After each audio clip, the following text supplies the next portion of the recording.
lot of people think that this is probably the most versatile touring motorcycle Harley Davidson has right now, because there's no longer the Road King available for 2026. Hey, Motorman here. I'm at Newport Richey Harley Davidson, and I'm about to take a bike for a ride that I think is a bike a lot of people don't think about, but this particular one is a used 2024, low mileage, and I think it's a great buy. So let's take a look. And here it is. This is a 2024 Heritage Classic.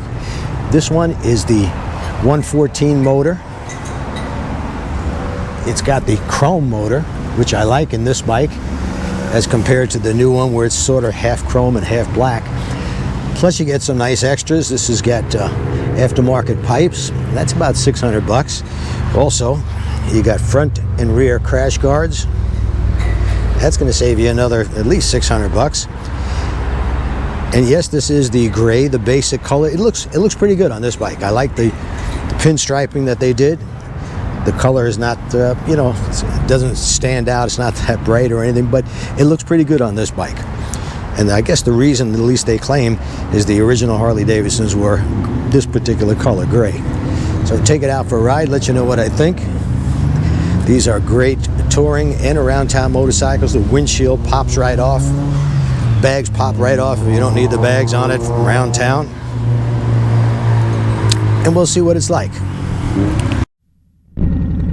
So right, as you can hear, this bike has got aftermarket pipes on it. It's just got 1,664 miles, barely broken in. Low seat height on this bike. Imagine if you're 5'1" or taller, you're going to have no problem flat footing this. And I also know that the seat that comes standard with this bike is one of the best as far as comfort seats that Harley Davidson has. Maybe the Ultra Limited might be more comfortable, but this is really a plush seat. So let's take it out.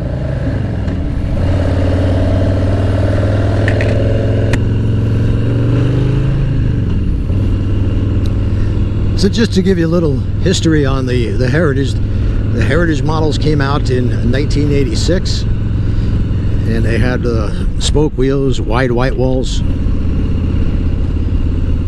They had the leather bags, the little chrome pieces on them, and it was very reminiscent of the 1940s Harley Davidson models. And they sold like crazy. It was really tough to actually get your hands on an 86 Heritage. You had to wait 6 months to a year. You couldn't get the color you wanted, so whatever came in, and they were usually about $5 grand over list because of the demand being so high. Well, that's not the case any longer, thankfully, and you now have a much better motorcycle than you had, of course, back in 1986. This bike has got the 114 motor,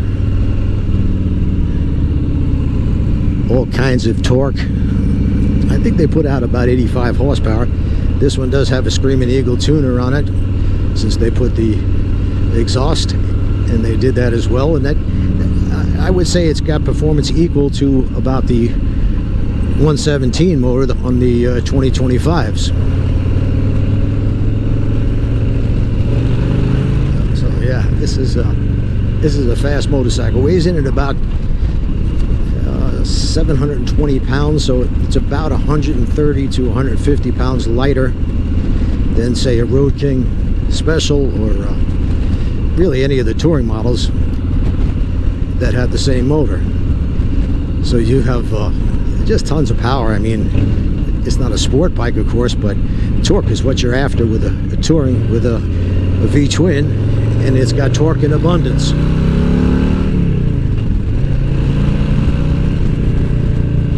Doesn't matter what gear you're on, just roll on the gas and this bike takes off. Especially helpful when you got 2 people on the motorcycle and the saddlebag's full.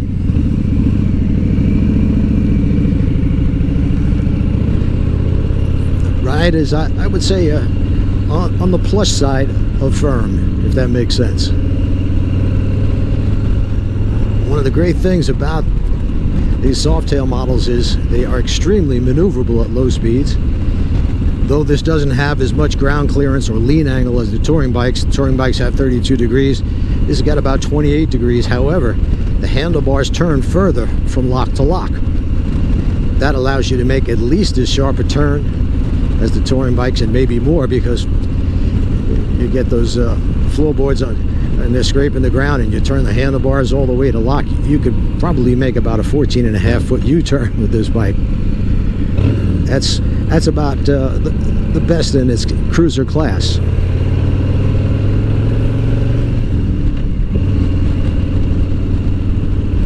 Now, as comparing it to, say, the 25 or the coming 26 models, well, they have the 26 models are out already, but some of the differences are, if you get the wire or spoke wheels on a 25 or 26 model, it's an $850 option. And those spoke wheels, though they are tubeless, the rim is black and the spokes are like a stainless steel. Personally, I don't care for that style. Now, I know that they had that a lot back in the early days, 50s, 40s and 50s, but to me, the fully chrome wheel looks better, even though it's got it's not tubeless. I prefer the spoked chrome wheels. Now, the 25 does come with the 117 motor, which, as I said, generally gives you more power than the 114, but since this has got the tuner on it, I would say it's at least as much power. And you'd be hard-pressed to tell, seat of the pants, the difference between, power-wise, between a 114 and a 117. And then when you put a little bit of extra fuel and tuning that you get with the Screaming Eagle tuner, it's probably at least equal performance-wise, power-wise.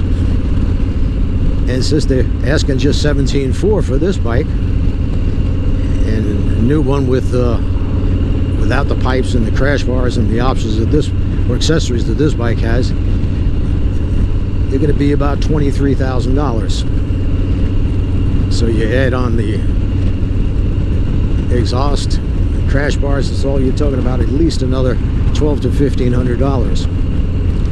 So this is a way of getting in for well under 20 grand on a like new 2024 Heritage. And like I said, if you like the fully chrome motor and exhaust,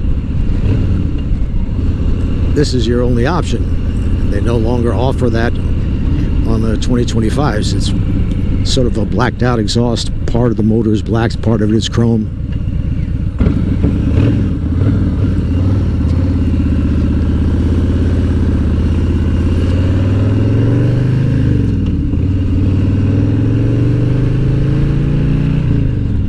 Bike handles very well. You know exactly what that front tire is doing. So if you're looking to get a new cruiser / touring motorcycle, but you don't want to spend over $20,000, you got to come down and take a look at this bike at Newport Richey Harley Davidson. They'll let you take it out for a ride, check it out from stem to stern. Not a mark on it. It is like brand new. And like I said, it's got some really good accessories, stuff that you would probably add yourself, or most riders would. By the way, I'm in 4th gear now. I can roll on the throttle, and man, this takes off. So power-wise, they're just great for a cruiser-type motorcycle. Anyway, thanks for watching. Please subscribe, comment below. A lot of people think that this is probably the most versatile touring motorcycle Harley Davidson has right now, because there's no longer the Road King available for 2026. I know many of you out there like to ride with your wife on the back of the bike. The fact is, if you have no technique, if you can't lean, turn, or swerve quickly to avoid a crash, when you put a passenger on the bike, it's not going to get better, it's going to get worse. It's going to become a little bit harder. But if you know the proper techniques, head and eyes, friction zone, little pressure on the rear brake, putting a passenger on the back is not going to make any difference. This is a fairly new rider, just been riding a couple of years, just bought this big bike, went through the course by himself, did very well, and asked to come back so that he could put his wife on the back and make sure that he was able to handle the motorcycle the same way with 2 people on the motorcycle. Well, As you can see here, he's doing really well. We have now a safe rider and a safe passenger. For more on the proper techniques, get yourself a copy of my Ride Like a Pro experience video from ridelikeapro.com, still just 20 bucks. Everything you need to know about riding a motorcycle well. Get out there and practice. You'll enjoy riding so much more when you actually know what the hell you're doing, and you'll be a lot safer too. Thanks for watching.